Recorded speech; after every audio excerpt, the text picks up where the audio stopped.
السلام عليكم ورحمة الله تعالى وبركاته. أخواتي، نتمنى يجبركم هذا الفيديو في صحة جيدة وتمام العافية. كيف كتعرفوا أخواتي، المغرب كيعيش أزمة ديال الماء، أزمة صحيحة ديال الماء، وكيحس بهاد الأزمة اللي عنده أرض فلاحية مثلا، اللي عنده شي جنان ديال الزيتون مثلا، اللي عنده شي بحاير ديال الفلاحه مثلا. هادو الناس اللي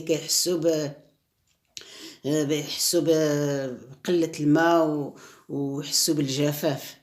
والله اخواتي، لو كان تخرجوا للفيرمات وتشوفوا الشجر، الناس اللي ما عندهمش الطاقه وما عندهمش البيوره، المناظر كتألم.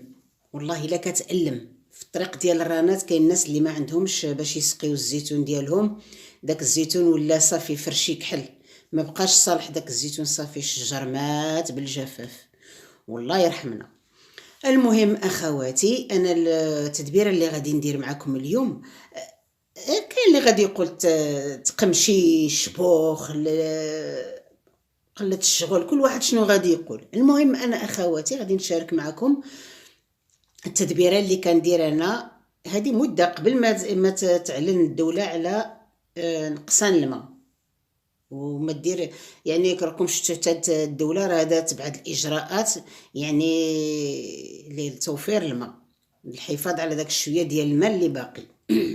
كاين الحمامات اللي عطاوهم يخدموا غير 3 ايام في الاسبوع. كتعرفوا الحمامات كتشوفوا العيالات، والله الا كنشوف شي عيالات انا نعلط الله عليهم، السطل مازال في النص وهي كتزلعو يمشي في القوادس. حرام، والله لا حرام.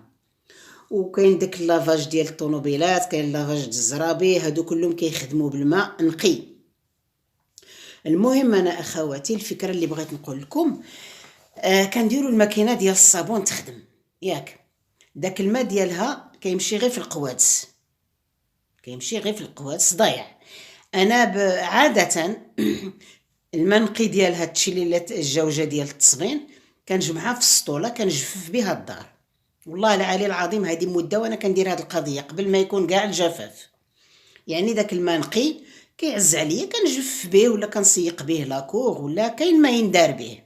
المهم الماكينه ديال الصابون كتخدم. التشليله الاولى ما كاين باس، التشليله الجوجه ولا حتى التصبين ما كاين مشكل. التشليله الاولى الثانيه كل داك الماء كيكون يعني نستغلوه في حاجه اخرى، ما غاديش نطيبوا به، ما غاديش نشربوا منه، ما غاديش نغسلوا به الماعن.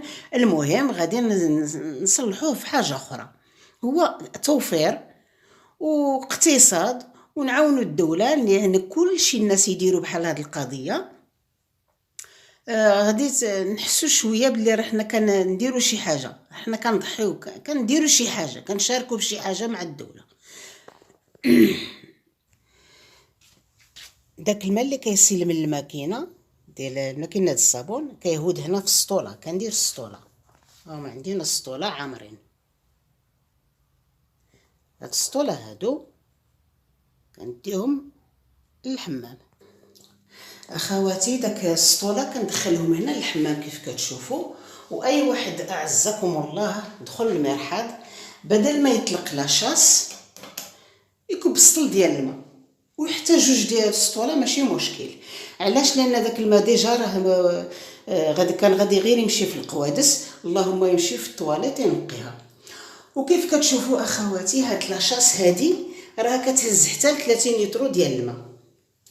نحسبوها مع راسنا غير بعمليه حسابيه. الا كانت الدار مثلا فيها 5 ديال الناس، 5 ديال الناس، قلنا داك 5 الا تلقوت لاشاس مره في النهار، وكانت فيها 20 يطرو، 5 في 20 ها 100 يطرو ديال الماء في النهار، 100 يطرو في النهار. الا كانت 10 المليون ديال الناس مثلا عندهم لاشاس، حنا درنا غير 10 المليون في المغرب عندهم لاشاس، شوفوا شحال من مكعب ديال الماء كيمشي في النهار هباء منثورا. ما نقي كيتجمع في لاشاس، كيمشي في الطواليت، وكيمشي في القوادس. والله اخواتي، هاد الماء هذا انا كيعز عليا يمشي. علاش؟ لانه ما نقي من القادوس من الجعبه كيمشي لاشاس، كيمشي في الطواليت، كيمشي في القوادس وصافي، لا فائده. انا اخواتي هاد القضيه اللي درت دابا كندير ديال السطوله اللي كنجمع من الماء ديال الماكينه، بعدا على الاقل انا كنريح راسي، كنريح ضميري. كنشوف بان الماء نقي كيمشي في القوادس باطل، ما كايناش. اخواتي شوفوا شحال د الملايين ديال المكعبه ديال الماء، شحال متر مكعب ديال الماء كيمشي في النهار غير في القوادس وفي الحمامات. هاد القضيه اللي دارت الدوله وسدت الحمامات نصف السيمانه مزيانه. علاش؟ لان كاين شي عيالات قباحه الله سعيهم، عيالات ورجال كيضيعوا الماء بلا فايده. الماء في الحمامات، الماء في التسياق، الماء في غسيل الطوموبيل. انا الطوموبيل والله يسطل واحد صغيور، هذاك السطيل هذاك الصغيور باش كنغسل الطوموبيل، كنغسل الغسله الاولى بالماء د الماكينه والتشليله بداك السطيل الصغير هذاك راه فيه 10 لتر د الماء، ماشي بزاف. وماشي ديما كنغسلوا الطوموبيل حنا، يعني كنغسلوها مره في شهرين 3 شهور، الا كنا مسافرين العروبيه للزيتون كطلع الغبره على الطوموبيل بزاف. هذا علاش كنديروا لها غسله مزيانه صافي، وما تبقى كندوزوا لها غير الشيفونه. الا جينا اخواتي نخدموا بهذه الطريقه ديال ترشيد الماء، والله حتى نعاونوا الدوله شويه. وربي قالنا وجعلنا من الماء كل شيء حي. اذا خصنا نتعلموا نستهلكوا الماء ونتعلموا نحافظوا على الماء. ماشي تقولي اختي المشاهده راني كنخلص الفاتوره دبر راسها، كنخلصوا الفاتوره ما كنخلصوها شيء على داك الماء اللي كيمشي، كنخلصوها على الخدمات اللي كدير لنا مصلحه الماء. راه بزاف د الخدمات كتقدم لنا الدوله، والله ديما خلق والسلام. هادشي اللي كاين. انا اخواتي هكذا بانت لي طريقتي في اقتصاد على الماء، وكل واحد وطريقته. الى اللقاء فيديو جديد مع منوعات وتدابير خالده. السلام عليكم.